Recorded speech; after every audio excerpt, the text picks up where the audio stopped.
Tout d'abord, je signale que je ne participerai pas au vote puisque je suis président d'une association qui est un prêt garanti par la CTC et Serge Thom, il m'a dit que je ne pourrais pas voter. Mais je peux participer au débat. Monsieur le Président du Conseil exécutif, dans le droit fil de mes observations du débat d'orientation budgétaire, je suis conforté dans ma déception.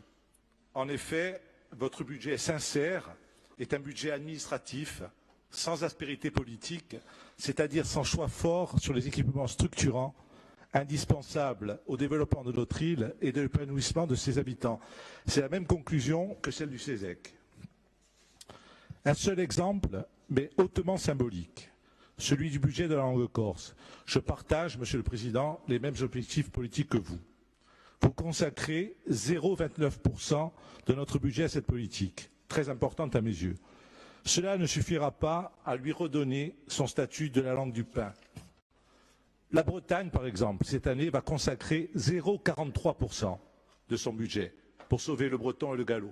Peut-être qu'on devrait suivre cet exemple.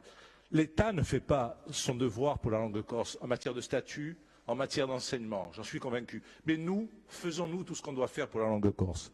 Posons-nous cette question. Enfin, un dernier point. Le 24 juin 2015, le groupe Femo Agorsiga a demandé la liste nominative de tous les employés de la CTC, des agences et offices qui a été fournie. Je pensais que ça aurait été le cas aujourd'hui. Malheureusement, je ne la vois pas. Merci, Monsieur le Président.